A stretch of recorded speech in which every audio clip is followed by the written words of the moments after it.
What are the NFC West depth charts you need to know for fantasy football coming out of free agency and ahead of the 2023 NFL Draft? It's time to break it down right here, right now, as we open another show and close another week of Locked On Fantasy Football. Are Locked On Fantasy, your daily NFL fantasy podcast. Part of the Locked On Podcast Network. Your team every day.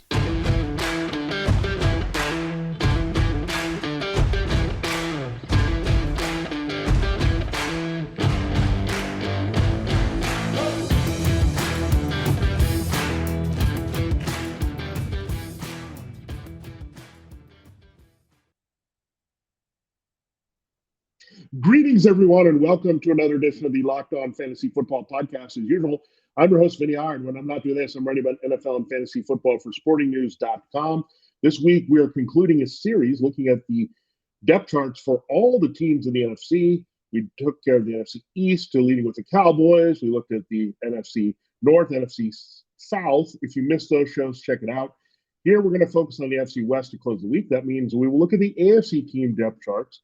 Next, barring any breaking news here, we'll always respond to that as we go forward here on Locked On Fantasy Football throughout the offseason and bring you the ultimate scouting there for the next season of fantasy football. So we want to see where all these teams are in this division, the Cardinals, Rams, 49ers, and Seahawks, and to see what are the important things that you need to know from quarterback through the offensive line. Thanks again for making Locked On Fantasy Football your first listen. Subscribe and follow for free wherever you get your podcasts, including YouTube, part of the Locked On Podcast Network, your team every day. All right, let's start with the Arizona Cardinals here, and they're very thin at quarterback. And we'll think about Kyler Murray and the knee injury. Will he be ready in time? I doubt it. They're looking at middle of the season, maybe late September, early October for him to be out there. So that's already thrown a curveball into what you want to think is fantasy value is. And you also have a new offense coming here, Jonathan Gannon, the Eagles sentiments coming here, defensive-minded head coach, but they're going away from the Cliff Kingsbury offense that was tailored to Kyler Murray. So he's missing some critical time here to do some work with the knee. So I think he should be rather behind in the system. And Colt McCoy, he's been a versatile guy that's fit in a lot of different style of offenses, so he can pick it up fast, but he's also dealing with a bit of an injury here. So they're a little concerned for sure. David Blau is now their third stringer. So definitely the Cardinals could be in a market for a rookie developmental quarterback with some mobility that they can look at. They can still look at potential free agents out there. And there's not a lot that is going to help in the style of offense. So we still have a lot of unknowns about what they're going to do with quarterback and how that quarterback is going to respond in this particular new offense. So very interesting decision here not to really go after any of those backups. Jacoby Brissett was rumored to go to the Cardinals. I think that would make a lot of sense, being a little bit of a mobile big quarterback to execute different offenses, but that didn't materialize. So Blau right now is number 3. We'll see how healthy McCoy can be to be a factor here. So a lot of things we have to look at with the Cardinals, trying to figure out quarterback. And what if Murray and McCoy are not ready? I don't know if they want to roll with Blau to start the season, but big challenges ahead for Jonathan Gannon and their new general manager, Monty Ossenfort. Running back has a little better of a picture here with James Conner being the lead. So clearly the lead. So that already puts him in the RB1 conversation because it drops off to Corey Clement, a former Eagle, the journeyman, more like the Kenneth Gainwell in this mix here. So when you look at James Conner, lead, should get most of the touches here. He had the big touchdown here a couple of years ago, still very productive last year. So interesting that Clement right now is listed as number 2. Keontae Ingram, who flashed a little bit filling in there with the Eno Benjamin was shipped off here to the Saints. So we looked at him on the South depth charts. Yet Keontae Ingram get some opportunity behind James Conner with no Chase Edmonds last year. It looked pretty good. We know he flashed okay. So Ingram might be the overall guy that they look at to fill in for James Conner, where Corey Clement might be the change of pace a little bit, bring him into passing situations for Conner while Conner is healthy. Tyson Williams, remember him? He had a kind of mini run with the Ravens. He was talked up a couple of years ago with all the running back injuries, but faded pretty quickly. So he comes in at number 4 right now on the Cardinals depth chart. And wide receiver, we know it could change at the top with DeAndre Hopkins. So it'll be interesting to see if they're interested in drafting a receiver rather high. I don't think they'll do it with the number 3 overall pick here. And same thing with quarterback. They're not going to explore a contingency that high, but I think we're going to try maybe to deal that number 3 overall pick and make a team jump up ahead of the Colts and then try to get their quarterback of choice, much like the Panthers jumped the Texans. They're at number 1, so they're going to see if maybe they can make that type of deal, move on, stockpile a little bit. So Hopkins would help them get a little bit more draft capital here. They're going to have to restructure his contract. They're going to make a deal happen, but there's been a lot of talk about it. I think it'll materialize just settling on what the number is going to be. So for now, DeAndre Hopkins is 1. Marquise Brown, however, is number 2 with a bullet, so he would slide up. You have Rondale Moore, maybe for a bigger role and better usage here in this new offense that could materialize. So we hope so with Rondale Moore. Such a great talent, speed, quickness. Maybe they can work in the slot regularly and go forward with him in a bigger role. Maybe treat him more like a Devonta Smith there. We'll see how that plays out. Marquise Brown, a little bit smaller version than A.J. Brown as a vertical threat. Greg Dortch, they brought him back, as well as Zach Pascal, the former Eagle and Colt. He's in the mix. So we'll see what they do. But again, this receiving core looks a lot better with Hopkins in front of it. Without him, they'll really have to think about adding someone who can be a potential number 1 outside of the profile of the size, speed, and hands needed for that. At tight end, we thought it might be Trey McBride time, but the Cardinals are still committed to Zach Ertz, so you could see some 12 personnel with Ertz and McBride on the field at the same time. Chris Pierce Jr. is the 3rd tight end at the moment. So really it's about these 2 tight ends. Would they pivot that way? Should they move on from Hopkins, use more 12 personnel versus 11 there and help the quarterback in that sense? The Eagles, Dallas Goedert and Zach Ertz, there was a lot of production available for both guys. So McBride may still need to wait his turn. Maybe next year is where we'll get the big breakout from McBride here. Should Ertz either retire or the Cardinals move on from him next year? Now, the offensive line, it's interesting for sure. You have DJ Humphries holding down left tackle again. Rashad Howard, a pretty weakness there at left guard, as well as Halte Froholt there. He's the guy that is the new center. They re-signed Will Hernandez and Kelvin Beachum, so both of these guys are on the right side. So it's not the best offensive line. I don't think it's near that. I think it's more the average to below average, I would say, with the Cardinals. So that's also a concern. So that will be something they address the interior as well.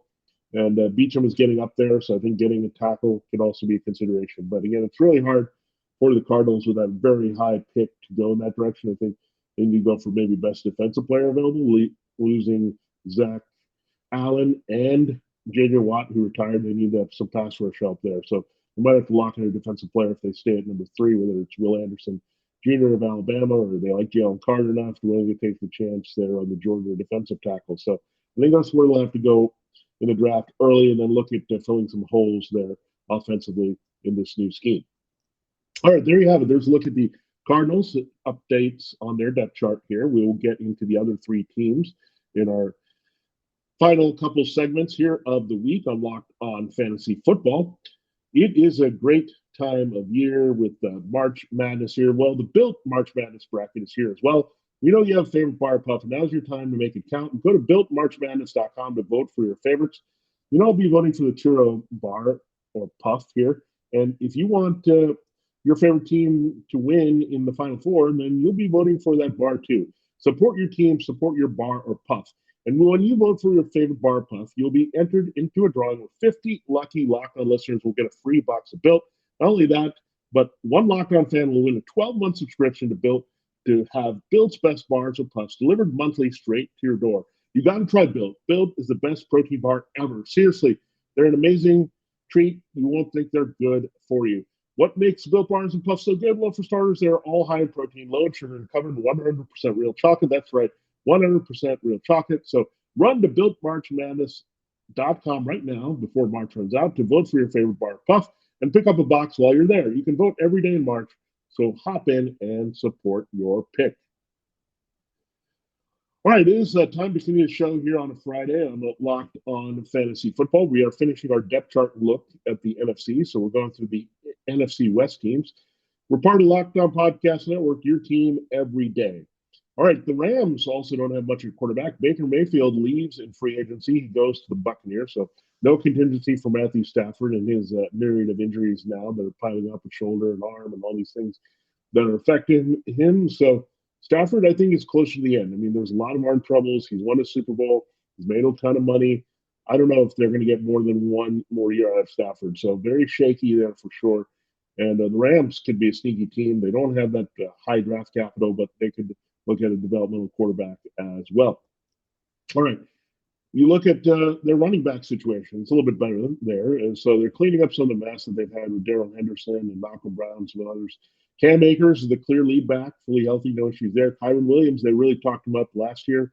Now he gets a big opportunity, elevated number 2. And Ronnie Rivers, who's had some time carrying the ball, he's their number 3. So pretty compact right now. We'll see what they do in the draft if they need to get another running back, but I think they would feel pretty confident with Akers and Kyron Williams as their 1-2 punch, and maybe give Williams a little bit more opportunity as a change of pace or in a receiving situation. So something to look at, but Cam Akers in good shape right now to get the majority of touches after the weird year last year coming off the injury, a little bit of the doghouse, but then they trusted him there. So now they feel better about Akers, and that's the guy that's clearly their number 1 in this mix before they had anyone else. At wide receiver, Cooper Kupp coming off a big injury there, so he's still going to be your number 1. They're hoping for a lot more things out of Allen Robinson in year 2, maybe a little bit more motivated. Van Jefferson is still your number 3, big playmaker there with some speed and quickness. Ben Skoranek is your number 4. Tutu Atwell, maybe we'll get a few more opportunities here to cut into the work should Robinson or Jefferson be limited in their big play ability with Cooper Kupp. So Tutu Atwell could see more work. Austin Trammell is the last wide receiver on the depth chart. At tight end, very familiar here. Tyler Higbee's still the man, but Bryson Hopkins, they like him. They also picked up Hunter Long in the Jalen Ramsey trade with the Dolphins. So a little bit of depth there, different looking team here, but Higbee, we'll see how it plays out for him. He is a very valuable fantasy asset for part of last year, and they might need him again here, given the receiving situation by Kupp. If Robinson and Jefferson don't come through as they're looking for here, it'll open things up for Atwell and Higbee to get a few more looks in the passing game for Sean McVay. The offensive line was an issue last year. They're trying to keep the continuity, however, to make it better with Joe Noteboom at left tackle. Coleman Shelton was re-signed for left guard. They got Brian Allen at center. He's probably their most trusted guy there. Logan Bruss, they drafted him there out of Wisconsin. And Rob Heavenstein is their most venerable guy at right tackle. So some age has caught up to them a little bit. Some big changes without Andrew Whitworth and some of the strengths they used to have up front here with their players. So I think it's solid. It's a little bit better than the Cardinals one we look at because of Havenstein there. And I think Noteboom can have a better season here on the left side. So Rams feel a little bit better about the offensive line. Still, I wouldn't put it near the top of the league in its current state. All right, let's go from Los Angeles to San Francisco, go up the coast here and look at what's going on with the 49ers depth chart. Well, right now, Brock Purdy's been listed as the starting quarterback. We know he's coming off that elbow surgery, and we'll see when he will be ready. Trey Lance is healing from his fractured ankle there, so he should be good to go. So we'll see how this battle plays out, but it's going to be all summer long. So just starting, we'll see a little bit of OTAs and minicamp. Again, these guys both need to be healthy on the field to compete, but they're going to be evaluated here for all that they can do and see what the best 49ers option is here. So that's something they'll consider. And Sam Darnold, keeping in mind those two quarterbacks' injuries, he's the number 3. So pretty high-end depth here for the 49ers, considering they have the high upside of Purdy and Lance as their 1-2 punch on top of the depth chart. At running back, Christian McCaffrey steps into his first full season as their starter after being acquired in the trade for the Panthers. So clearly he's the number 1. Elijah Mitchell getting a little bit more work down the stretch to help McCaffrey rest a little bit. He's their clear number 2. Jordan Mason is 3.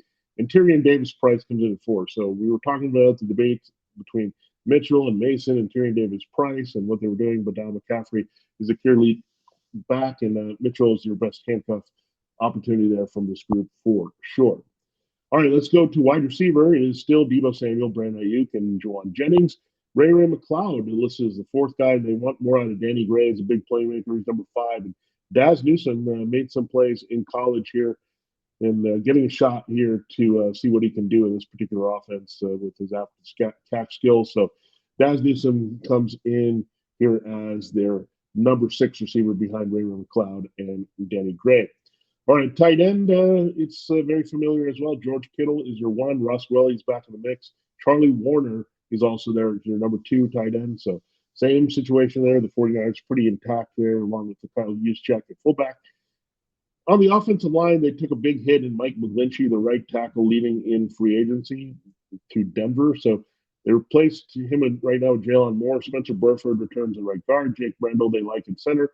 Aaron Banks is your left guard, and the venerable, dominant Trent Williams is still out there playing at a high level at left tackle. So there's a look at your depth chart here for the 49ers as well as the Rams. We will close the show looking at the Seahawks, and we'll do that in our final segment there, what their offseason moves have meant so far through free agency.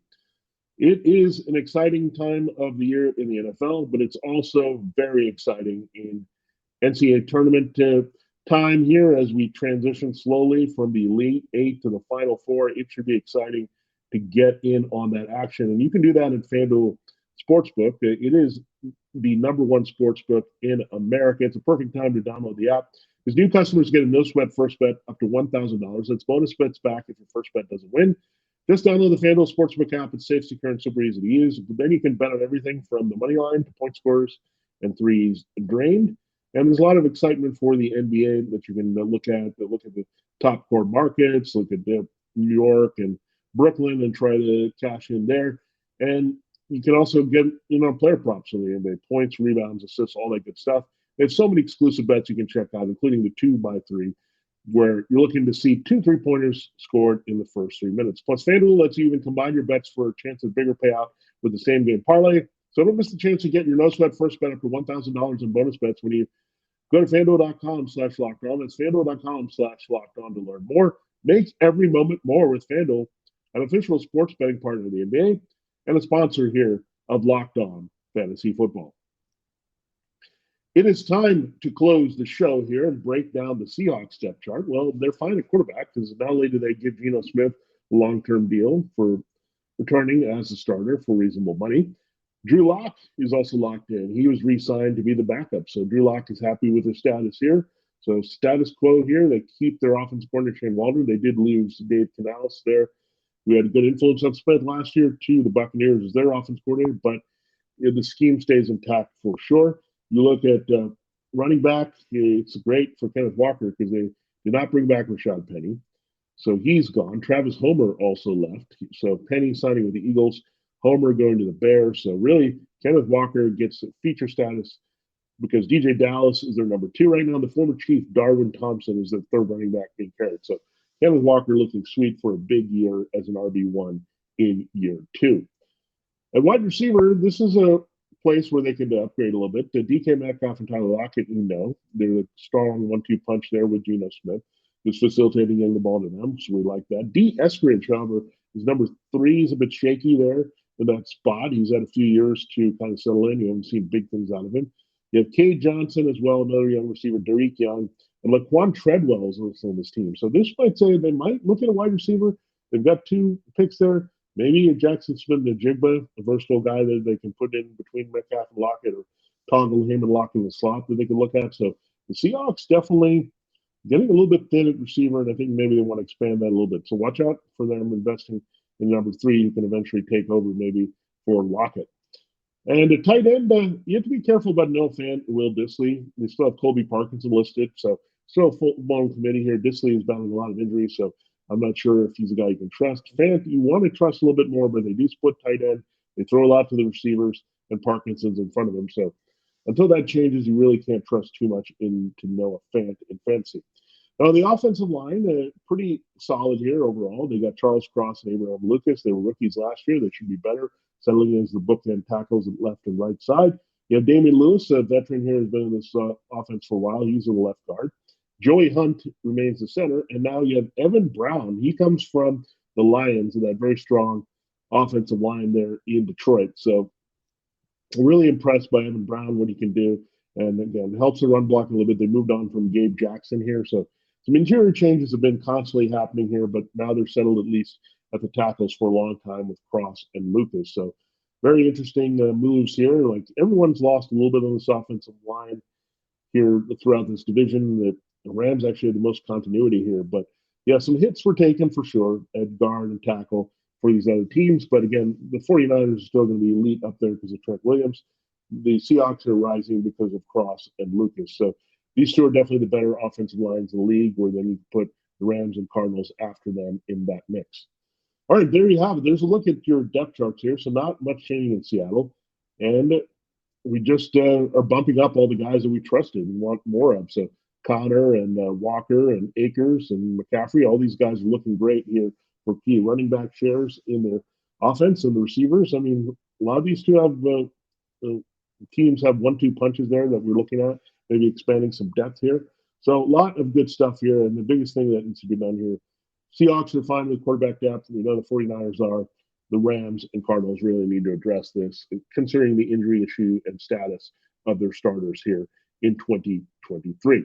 So there you have it. There's a breakdown of the depth charts in the NFC West from the Cardinals to the Rams to the 49ers and Seahawks. So if you missed any look at the previous teams in the NFC, check it out. We have the NFC East, NFC North, NFC South up there as well to check out our archives. And we'll turn our attention again to the AFC East next with the depth charts here and get you the updates after free agency there. So good time to look at those teams. Thanks again for making Locked On Fantasy Football your first listen today. Now make your second listen Locked On NFL Scouting with the Draft Dudes. From free agency to draft, salary cap management, and more. Join NFL experts Kyle Crouch and Joe Marino. They take you through what it's like to build a successful NFL franchise Monday through Friday. Find Locked On NFL Scouting with the Draft Dudes wherever you get your podcasts and on YouTube. Part of the Locked On Network. Podcasts for you, your team, every day. For Locked On Fantasy Football, this has been Vinnie Iyer. Have a great weekend. We'll check out Monday as we move forward looking at the NFL offseason.